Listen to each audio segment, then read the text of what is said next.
Et si je vous disais que la vitamine C ne peut être ni stockée, ni synthétisée par notre organisme? En effet, c'est l'alimentation principalement qui nous fait un apport quotidien avec 30% dans les fruits et 70% dans les légumes. Non, dans les légumes, j'ai dit. Donc voilà, 30%, 70%, et ça provient de notre alimentation quotidienne. On ne le stocke pas.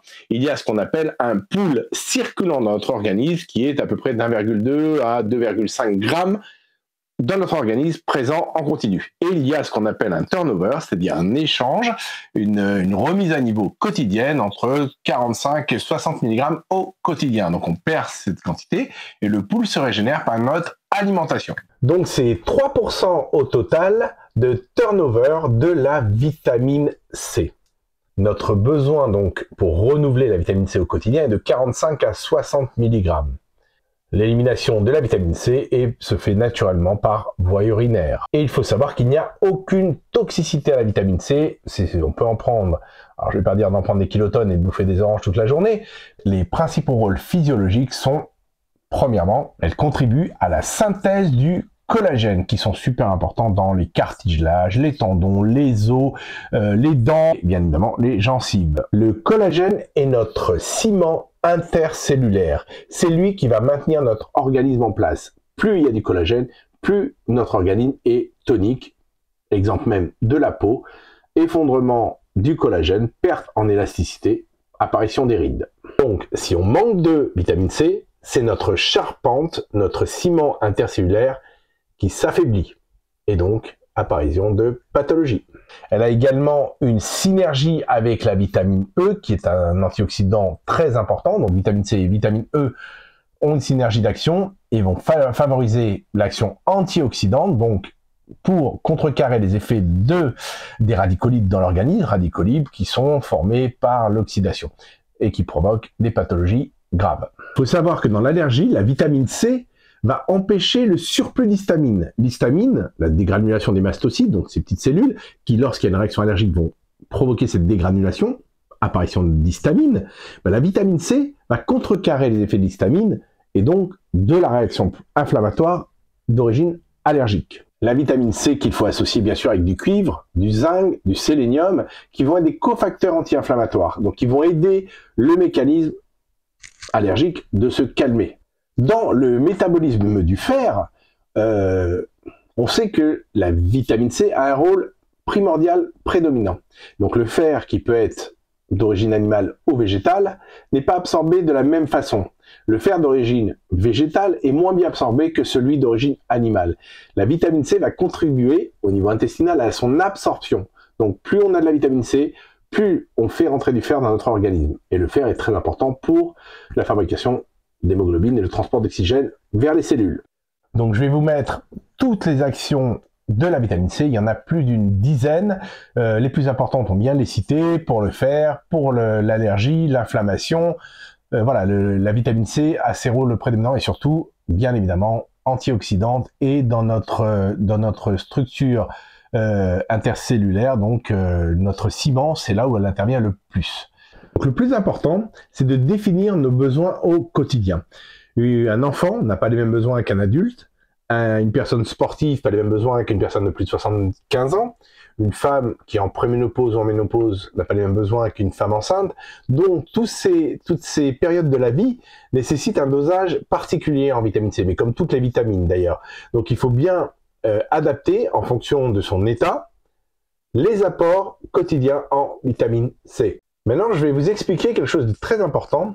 Et là, on va rentrer dans les détails des produits. Bien évidemment, il y a deux types de vitamine C. Les vitamines C de synthèse, donc où la chimie va fabriquer l'acide ascorbique, et les vitamines C qui sont tirées principalement de fruits. Donc on va citer par exemple l'acérola, un des fruits les plus utilisés pour l'extraction et le titrage de la vitamine C. Il faut faire attention dans le dosage exprimé en vitamine C.